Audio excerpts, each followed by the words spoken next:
వృషభ రాశి వారికి అక్టోబర్ నెలలో వామ్మో 3 పెద్ద అదృష్టాలైతే కలిసి రాబోతున్నాయండి.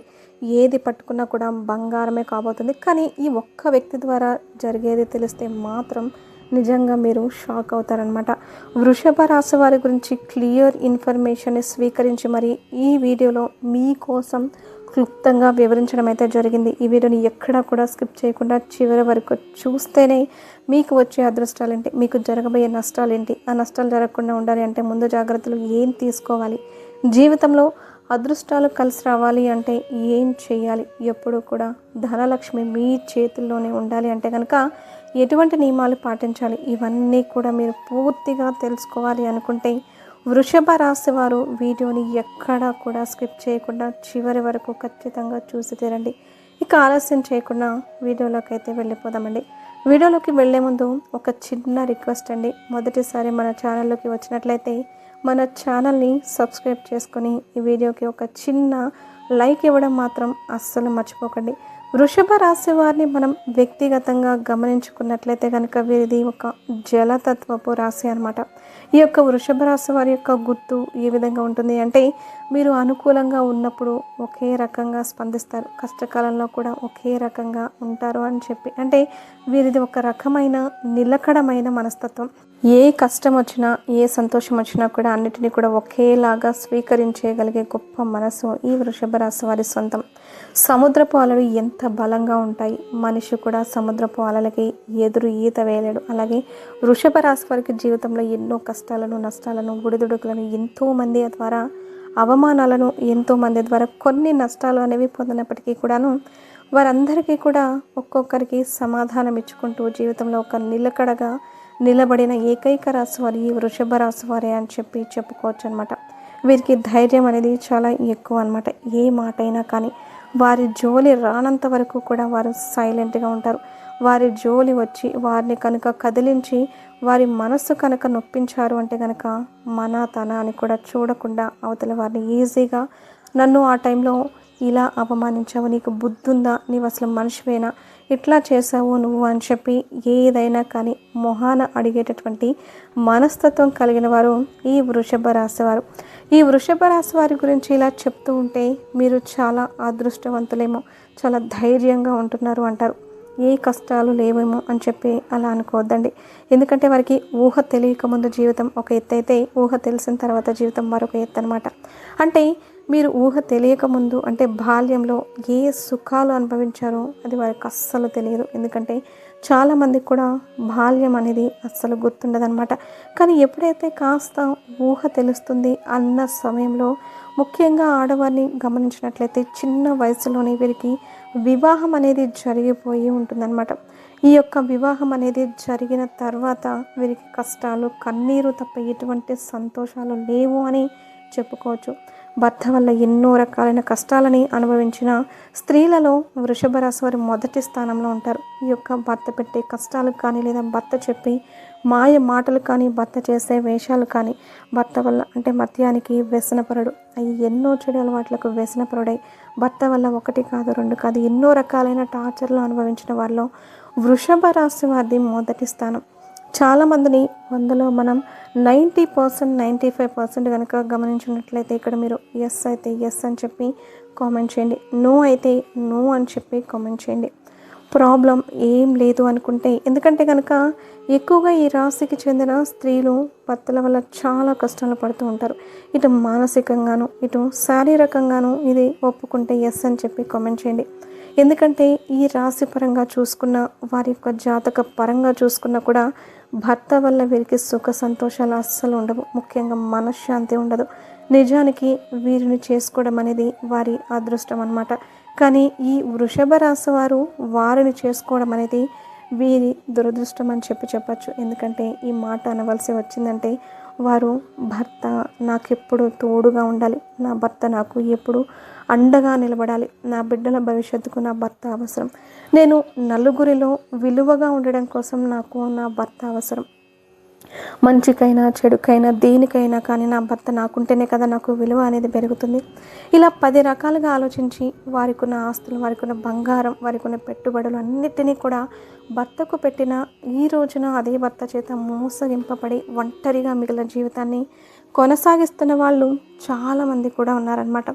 జీవితంలో భర్తని కోల్పోవడం అంటే ఇక్కడ మరణించడం ఒక ఎత్తైతే, బ్రతికుండగానే విడిపోవడం అనేది మనసుకు పెద్ద గాయం లాంటిదే. కానీ ఆ గాయాన్ని కూడా వీరు మర్చిపోయి తమ పిల్లలే తమకి సర్వస్వం, తమ పిల్లలే తమకు ప్రాణము, తమ పిల్లల తోడు నాకుంటుంది అన్న ధైర్యంతో పిల్లల మీద ఇంకా ఆశలన్నీ కూడా పెట్టుకొని పిల్లల్ని చదివించుకోవడం కానీ, పిల్లల్ని మంచి దారి, మంచి మాటలు, మంచి ధైర్యం కల మాటలు, వారికి ఒక స్ఫూర్తినిస్తూ సమాజంలో విలువలు నేర్చుకుంటూ వారిని పెంచుకొని పిల్లల మీద ఆశలు పెట్టుకొని బ్రతికిన వారు కూడా వృషభ రాశి వారు చాలామంది ఉన్నారు. కానీ ఆ పిల్లల వల్ల కూడా అసంతృప్తి పాలైన వారు కూడా చాలామంది ఉన్నారు. అంటే వారేదో చూస్తారు, వారేదో పెడతారు, మంచిగా ఉంటారు, రేపొద్దున నేను సాయం అందుకునే మనసుకి నాకు వారు చేదోడుగా నిలబడతారు అనుకున్న టైంలో ఆ పిల్లలు కూడా వారికి వ్యతిరేకంగా ప్రవర్తించే తీరును కూడా అనుభవిస్తూ ఉంటారనమాట. టోటల్గా చెప్పాలి అంటే వీరికి జీవితంలో 100%లో మనం కనుక గమనించినట్లయితే దాదాపుగా 90 నుంచి 95% కష్టాలే ఉంటాయి. ఇటు భర్త పరంగా కానీ, ఇటు బిడ్డల పరంగా కానీ, ఇటు అత్తింటి వైపు నుంచి కానీ, ఇటు పుట్టింటి వైపు నుంచి కానీ ఎటువంటి ఆశ అనేది లేకుండా వారికి వారే మాకు మేమే అని నిలబడుకొని అయినా కూడా జీవితంలో ఇటు చావలేక, ఇటు బ్రతకలేక ఒంటరి జీవితాన్ని అనుభవిస్తూ ఏకాకిలాగా బ్రతుకుతున్న ఆ ఆడబిడ్డలు ఎంతోమంది ఉన్నారనమాట. కాబట్టి వృషభ రాశి వారు ఇక్కడ ముఖ్యంగా తెలుసుకోవాల్సిన విషయం ఏంటి అంటే కనుక, మీకు జీవితంలో ఇటు కష్టాలని చూశారు, మనుషుల యొక్క వ్యక్తిత్వాలని చూశారు, ఎవరు ఎటువంటి వారో మీకు ఇప్పటికీ పూర్తిగా అర్థమై ఉంటుంది. ఎవరు మీ నుంచి ఏం కోరుకుంటున్నారో కూడా మీరు గ్రహించారు. ఎవరికి అవసరం వచ్చినప్పుడు మీ దగ్గరికి వచ్చి వారి అవసరాలను తీర్చుకొని మళ్ళీ మిమ్మల్ని పక్కకు నెట్టేసేయడం, ఒకే ఇంట్లో ఇద్దరిని వేరువేరుగా చూస్తూ ఉండడం, మీకు భర్త లేరు, మీకు ఎటువంటి సపోర్టు లేరు అని చెప్పి మిమ్మల్ని తక్కువ చూపు చూస్తూ ఉండడం, మీకంటూ ఒక వాల్యూ అనేది ఇవ్వకపోవడం, ఇటువంటివన్నీ అవమానాల రూపంలో మీకు జీవితంలో ఎన్నో ఎదురయ్యాయి. కాకపోతే ఇప్పటికైనా గ్రహించండి, ఇక్కడ ఎవరి కోసం ఎవరు పుట్టలేదు, ఎవరి కోసం ఎవరు చచ్చిపోరు. ఇప్పుడు మీకు విలువ ఇవ్వట్లేదు అని అంటే అవతల వారికి విలువ ఇస్తున్నారు అంటే ఆ విలువ ఇచ్చిన వారి కోసం, ఆ విలువ ఇచ్చేవాళ్ళు చనిపోమంటే చనిపోతారా? అయ్యో నాకు వీడు విలువనిస్తున్నాడు, వీడి కోసం నేను చచ్చిపోవాలా అని చెప్పి వాడు అడిగితే వీడు చచ్చిపోతాడా? ఇలా ఏది కూడా జరగదన్నమాట. ఇదంతా సమాజంలో జరుగుతున్నది. మీరు ఒప్పుకున్నా ఒప్పుకోకపోయినా ఒక రకమైన డ్రామా లాంటిది. అంటే అందరి గురించి ఇక్కడ నేను చెప్పట్లేదు, కానీ కొంతమంది ఉంటారు. ఆ కొంతమంది ఎలా ప్రవర్తిస్తారు అంటే కనుక, డబ్బు ఉన్నవారిని ఒక రకంగా చూస్తారు, డబ్బు లేని వాడిని మరొక రకంగా చూస్తారు. అవసరాలు వీరితో నాకు పడతాయి అనుకున్న వాళ్ళని ఒక రకంగా చూస్తారు, వీడితో నాకేం అవసరం లేదు అనుకున్నవాడని మరొక రకంగా చూస్తాడు. అంతేకాకుండా కొంచెం నలుగురిలో వాడి వెనుక నలుగురు ఉన్నారు, వాడు కొంచెం పేరుంది, వాడు కొంచెం డబ్బు ఉంది, వాళ్ళ పిల్లలు కొంచెం స్థిరపడ్డారు అనుకున్న వారికి జనం కొంచెం అట్రాక్షన్ అవుతారు, లేని వాళ్ళని కొంచెం దూరం పెడుతూ ఉంటారు. ఇది సమాజంలో జరుగుతున్నది. ఇది కూడా మీరు అంగీకరించినట్లయితే కింద కామెంట్ సెక్షన్లో ఎస్ అని చెప్పి పెట్టండి, 100% అని చెప్పి పెట్టండి. లేకపోతే ఎందుకంటే ఇప్పుడు జరుగుతున్న వాస్తవాలు అయితే ఖచ్చితంగా ఇవే అనమాట. ఎవరికి గౌరవాలు ఇచ్చుకున్నప్పటికీ కూడాను, ఎవరికి గౌరవం ఇవ్వకపోయినప్పటికీ కూడాను ఒక రోజు అనేది వస్తూ ఉంటుంది. మనుషులు మనకే ఇన్ని తెలివితేటలు ఉంటే మనల్ని పుట్టించిన భగవంతుడికి ఎన్ని తెలివితేటలు ఉండాలి ఇక్కడ ఈ భూమి మీద. ఇది కలికాలం. ఈ కలికాలంలో ఎవడి కర్మలు వాడు ఈ తరంలోనే అనుభవిస్తారు. గతంలో అయితే పూర్వజన్మలో చేసిన పాపాలు ఈ జన్మలో అని చెప్పి ఉండేవి. కానీ ఈ కలికాలంలో అలా కాదు. కొంచెం ఆలస్యమైన కానీ కర్మ అనేది ఖచ్చితంగా తిరిగి వచ్చి తీరుతుందన్నమాట. ఇప్పుడు నువ్వు ఎదుటివారికి నష్టం చేసావు అంటే అదే నష్టం నీకు వేరొక రూపంలో భగవంతుడు ఖచ్చితంగా ఇస్తాడు. ఎదుటివారికి నువ్వు లాభం చేసావు అంటే నీకు ఏదో ఒక రూపంలో లాభం అనేది కలిసి వస్తుంది. ఇది 100% సత్యం.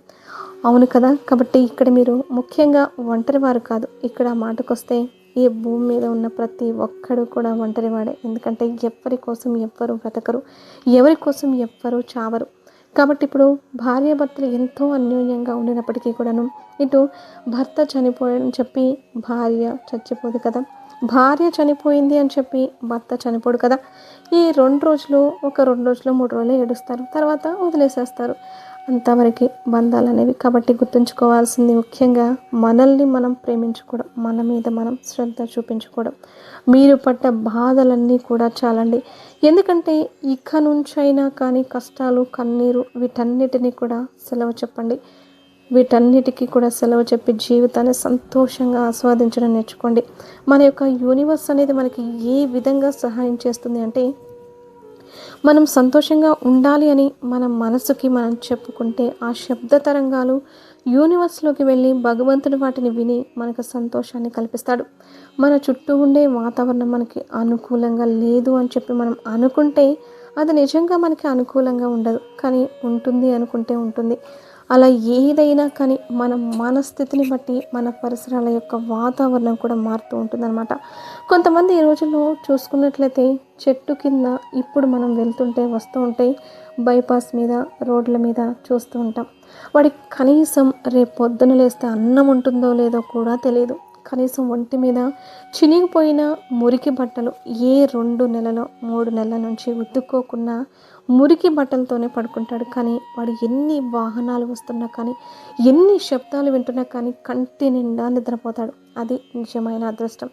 ఈ రోజులో 1000 కోట్లు 100 కోట్లుండి పట్టు పరుపుల మీద పడుకున్నా కూడా నిద్ర లేకుండా ఒంటి నిండా రోగాలతోటి అవస్థపడే వాళ్ళు చాలామంది ఉన్నారు. అవునా కాదా? ఎస్ అని చెప్పి కామెంట్ చేయండి. అవునైతే ఎందుకంటే అక్కడ వాడి మనసులో ఏమనుకుంటున్నాడు అంటే, నా జీవితం ఇంతే, రేపొద్దున ఎవరో ఒకరిని అడుక్కుంటాను, ఏదో ఒక ముద్ద దొరుకుతుంది కదా, నా చిన్న పొట్టకి ఆ ఒక్క ముద్ద తింటాను, పడుకుంటాను, అంతవరకే. ఏదైనా బాగోకపోతే గవర్నమెంట్ హాస్పిటల్స్లో ఉన్నవి కదా, వెళ్తాను, చూపించుకుంటాను. వాడి మీద వాడికి ఒక రకమైన నమ్మకం, ధైర్యం. ఇక్కడ ఏంటంటే అన్నీ ఉన్నోడికి ఇంకా ఏదో కావాలన్న ఆశా తపన. ఈ ఆశా తపన అనేది మనిషికి ఒక రకమైన ఒత్తిడిని ఇస్తుంది, మనిషికి మనశ్శాంతి లేకుండా చేస్తుంది. కాబట్టి ఇక్కడ ఈ రోజుల్ని బట్టి ఒకరి గురించి ఆలోచించుకోవాల్సిన రోజులు కాదు. ఎవరికి వాళ్ళు, మీకు పిల్లలున్న, మీకు భర్తలున్న, భార్యలున్న, ఎవరైనా కానీ వారిది వారు చూసుకోగలరు. ఈ రోజుల్లో ఎవ్వరు కూడా అంత పిచ్చి వాళ్ళు లేరు. కాబట్టి ఖచ్చితంగా వృషభ రాశి వారు ఇక్కడ నుంచి పడ్డ కష్టాలు చాలండి. మీ జీవితంలో కూడా కొన్ని అదృష్టాలు అయితే కలిసి రాబోతున్నాయి. అందులో ఇప్పుడు మీకు 3 అదృష్టాలు. ఫస్ట్ వచ్చేసి మీకు ఆరోగ్యం అనేది బాగా కలిసి రాబోతుంది అన్నమాట. గతంలో బాగా నీరసం, ఏ పని చేయాలని చెప్పి అనిపించకపోవడం, మనసులో ఏదో ఒక వెలితి, ఒక రకమైన బాధ, ఒక రకమైన అసంతృప్తి, ఒక రకమైన ఆలోచనలు మిమ్మల్ని అలజడికి గురి చేసి మిమ్మల్ని మనశ్శాంతి లేకుండా చేశాయి.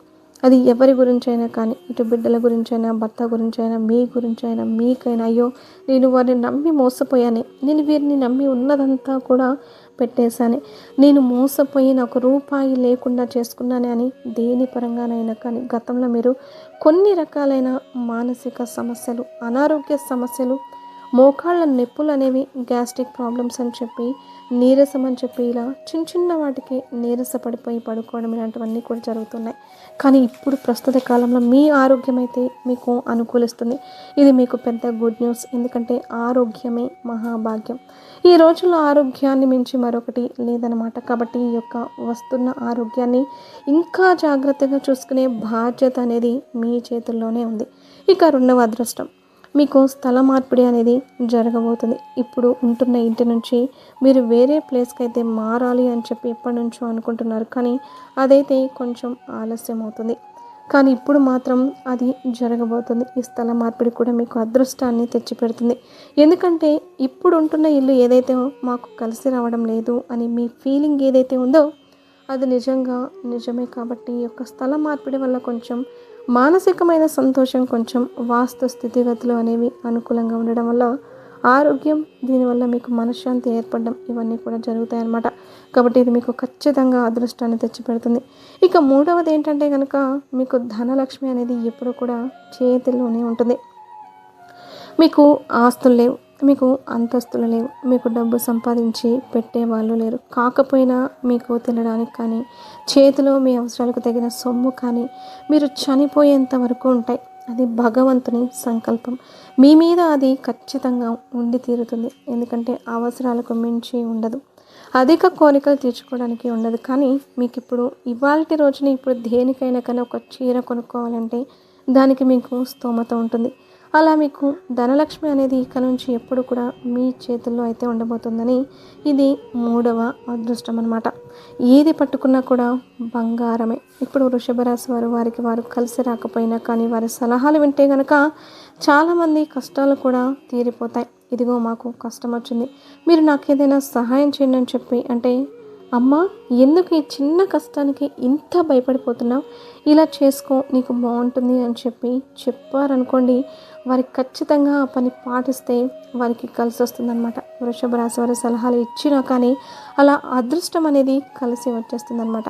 వారి చేత ఏం చేసినా కూడా సక్సెస్, కానీ వారికి ఉన్న ఫీలింగ్ ఏంటంటే ఏం చేసినా మాకు కలిసి రాదని చెప్పి, కానీ ఇక్కడ నుంచి మీకు అంతా బాగుంటుంది, మీరేం చేసుకున్నా కూడా మీకు కలిసి వస్తుంది, మీరు పట్టిందల్లా కూడా బంగారం అవ్వబోతుంది. ఏదైనా కొత్త బిజినెస్ స్టార్ట్ చేసుకోవాలి అనుకున్నా, వ్యాపారాలు మొదలు పెట్టుకోవాలి అనుకున్న చక్కగా స్టార్ట్ చేసుకోండి, మంచిగా మీరు సంపాదించుకోండి, మీకు అంతా కూడా కలుసుబాటుతనంగానే ఉంటుంది. కానీ ఒక వ్యక్తి ద్వారా మాత్రం మీ జీవితంలో మీరు చాలా చాలా నష్టాలు, అవమానాలు అనేవి చూస్తున్నారనమాట. ఆ వ్యక్తి మీకు రక్త సంబంధం కాదు, మీకు కొంచెం దగ్గర బంధమే. ఈ యొక్క బంధం వల్ల మీకు అవమానాలు అనేవి జరుగుతున్నాయి. కొన్ని రకాలుగా మీరు నష్టాలు కూడా పడుతూ ఉన్నారు, కొన్ని రకాలుగా మానసికంగా ఇబ్బందులు కూడా పడుతున్నారు. ముఖ్యంగా ఈ యొక్క వృషభ రాశి వారు ఆ వ్యక్తి ఎవరు అంటే మీకు తెలుస్తుంది. మీరు ఎవరినైనా కానీ మొహాన్ని చూసి అంచనా వేయగలుగుతారు. వీడు నాకు నష్టం చేస్తున్నాడా, నన్ను వాడుకుంటున్నాడా, నన్ను అవసరం కోసమే మాట్లాడుతున్నాడా, ఇవన్నీ కూడా వాడు అంటే వెటకారంగా మాట్లాడుతున్నాడా, నన్ను ఎక్కిరిస్తున్నాడా, ఇవన్నీ కూడా ఉంటాయి. అలా ఆ వ్యక్తి ఎవరు అనేది మీ బంధువుల్లో మీకు బాగా తెలుసు. ఆ వ్యక్తి ద్వారా మీరు గతంలో చాలా అవమానాలు కూడా పొందారు. కాబట్టి ఆ వ్యక్తితో తక్కువగా మాట్లాడండి, ఆ వ్యక్తి దగ్గర తక్కువ సమయాన్ని కేటాయించండి. ఆ వ్యక్తి దగ్గర ఇంట్లో గొడవలు ఏదన్నా పడుతున్నా, ఇంట్లో ఏదైనా ఇబ్బందులు వచ్చినా, మీకు కష్టమున్నా మీకు జరగకపోయినా, మీరు ఏ కూర వండుకున్నా ఏవి ఆ వ్యక్తికి చెప్పొద్దు. ఆ వ్యక్తిని ఒక లైన్ గీసి ఆ లైన్ అవతలే ఉంచండి తప్ప లైన్ ఇవతలికి మాత్రం అస్సలు రానివ్వద్దు. ఆ వ్యక్తి ద్వారా మాత్రం మీకు చాలా నష్టాలు జరుగుతాయి. మీ యొక్క ఇంట్లో ఉన్న ప్రతి విషయాన్ని తెలుసుకొని ఆ వ్యక్తి నలుగురికి చెప్పి నలుగురిలో మిమ్మల్ని చులకన చేస్తుంది. ఆ వ్యక్తి మీరు ఎప్పుడు నాశనం అవుతారా అని చెప్పి ఎదురు చూస్తుంది. ఆ వ్యక్తి మీకు ఎప్పుడు అనారోగ్య సమస్యలు వస్తాయా అని చెప్పి ఎదురు చూస్తోంది. ఆ వ్యక్తి మీరు ఎప్పుడు తొందరగా చనిపోతారా అని చెప్పి ఎదురు చూస్తోంది. నిజం చెప్పాలి అంటే ఇంత కీడు కోరుకునే ఆ వ్యక్తి ఎవరో మీకు బాగా తెలుసు. ఆ ఒక్క వ్యక్తికి దూరంగా ఉండకపోతే, మీ యొక్క ఇంట్లో విషయాలు చెప్తే, మీ యొక్క పర్సనల్ విషయాలు చెప్తే, ఇంట్లో వారికి మీకు ఒకరికి మధ్య బంధాలు తెగిపోయేలా గొడవలు సృష్టించి ఒక అలజడిని రేపెట్టి మీకు మనశ్శాంతి కరువయ్యేలా చేస్తుంది. కాబట్టి ఆ వ్యక్తికి దూరంగా ఉంటేనే మంచిదన్నమాట. ఇది గుర్తుంచుకోండి. ఇక ముఖ్యంగా వృషభ రాశి వారికి ఈ నెల రోజుల్లో వృత్తిపరంగా కానీ, ఉద్యోగపరంగా కానీ, వ్యాపార పరంగా కానీ, చిన్న పెద్ద బిజినెస్లు చేసుకునే పరంగా కానీ చాలా బాగా కలిసి వస్తుందండి. ఏదైనా కూడా ముందుకు వెళ్ళిపోండి, అంతా కూడా మీకు బాగా కలిసి వస్తుందన్నమాట. ఇక వచ్చేసి కుటుంబ పరంగా కొన్ని చిన్న చిన్న కలహాలు, కొంచెం ఇబ్బందులు, మనశ్శాంతి లేకపోవడం, ఇటువంటివన్నీ కూడా జరుగుతాయి. మీరు చేయాల్సిందల్లా ఏంటి అంటే కనుక అన్నీ వదిలేసేయండి. ఏది ఎలా జరుగుతుందో అలా జరుగుతుంది. ఏది పట్టించుకోకండి, ఏది మనసుకు తీసుకోకండి. ఏదో ఒకటి పట్టించుకోవడం వల్ల మీరు జరిగేదాన్ని ఏది ఆపలేరు కదా. అటువంటప్పుడు పట్టించుకోవడం వల్ల మీకు సమస్యలే తప్పితే ఎటువంటి ఉపయోగం అనేది ఉండదు అన్నమాట. కాబట్టి ముఖ్యంగా గుర్తుంచుకొని ఇంట్లో కుటుంబ సమస్యల్లో ఉంటే ఎక్కువగా ఇతరుల విషయాలు ఒకరికొకరు జోక్యం చేసుకోకుండా తిన్నామా, మన పనులు మనం చేసుకున్నామా అంతే, అంతవరకే ఉండండి తప్ప ఓవర్గా ప్రేమని చూపించకండి. అవతల వారి నుంచి ప్రేమను ఎక్స్పెక్ట్ చేయకండి. దానివల్ల మీరు చాలా లాభం పొందుతారనే విషయాన్ని గుర్తుంచుకోండి. ఇక వృషభ రాశి వారు లవర్స్ ఎవరైతే ఉన్నారో లవర్స్ పరంగా కూడా చాలా అనుకూలంగా ఉంటుందండి. ఇక రియల్ ఎస్టేట్ వారికి కానీ, రాజకీయ రంగంలో ఉన్నవారికి కానీ, సినీ రంగ పరిశ్రమలో ఉన్నవారికి కానీ చాలా చాలా బాగా అనుకూలంగా కలిసి వస్తుంది. ఈ 3 రోజుల్లో మీకు ఎటువంటి ప్రయాణాలు అయితే తగలవు. ఒక రోజైతే మీరు చక్కగా దేవాలయానికి వెళ్ళి దైవ దర్శనం అయితే చేసుకుంటారు. మీకు నరదిష్టి అనేది చాలా ఎక్కువగా ఉంటుంది. ఫస్ట్ నుంచి నరదిష్టి వల్ల చాలా రకాల సమస్యలు, ఇబ్బందులు ఎదుర్కొన్నారు. ప్రతిరోజు కూడా కష్టం అనుకోకుండా పడుకునేటప్పుడు కాస్త రాళ్ళ ఉప్పుతోటి దిష్టి తీసివేసుకొని పడుకోండి. ప్రతి నెలలో వచ్చి ఆదివారం రోజు ఎర్ర నీళ్లు తిప్పి వేసుకుంటూ ఉండండి. ఎప్పుడైనా ఒక సోమవారం వెళ్ళి శివుడికి అభిషేకం చేయించండి, శివ అర్చన చేయించుకోండి. దానివల్ల మీకు చాలా బాగా కలిసి వస్తుందన్నమాట. ఇక అంతేకాకుండా ముఖ్యంగా రావి చెట్టు కింద ఒక దీపాన్ని వెలిగించండి. గోమాతకు పూజ చేసుకుంటూ ఉండండి. గోమాతకు మీకు కుదిరినప్పుడల్లా ఇంటి దగ్గరకు వస్తూ ఉంటాయి కదా, గోమాతలకి ఆహారం పెడుతూ ఉండండి. మీ చేతులతోటి దానివల్ల కొన్ని కర్మలు అనేవి మీకు దూరం అవుతాయన్నమాట. ఇటువంటి చిన్న చిన్నవి చేసుకుంటూ ఎప్పుడన్నా ఎవరికన్నా ఆకలితో ఉన్న జంతువులకి కానీ మనుషులకు కానీ అన్నదానం చేయండి. దానివల్ల కూడా మీకున్న కష్టాలు అనేవి కొన్ని తీరుతాయన్నమాట. ఇటువంటివన్నీ చూసుకుంటూ మిమ్మల్ని మీరు శ్రద్ధ చూపుకుంటూ మీ ఆరోగ్యం మీద మీరు శ్రద్ధ తీసుకొని మీ యొక్క ఒత్తిడి టెన్షన్ తగ్గించుకొని హ్యాపీగా ఉంటే మీ జీవితం అంతా కూడా సంతోషంగా ఉంటుంది. దేని గురించి కూడా బాధపడవద్దు. ఎక్కడికక్కడ వదిలేసేసి ఆనందంగా ఉండే ప్రయత్నం అయితే చేయండి. మీకు భగవంతుని యొక్క ఆశీర్వాదం పుష్కలంగా ఉంటుంది. కాబట్టి దేని గురించి ఆలోచించాల్సిన అవసరం లేదు. వీడియో నచ్చితే లైక్ చేసి షేర్ చేసి ఛానల్ని సబ్స్క్రైబ్ చేసుకొని అలాగే జై శ్రీకృష్ణ అనే ఒక చిన్న కామెంట్ చేయండి.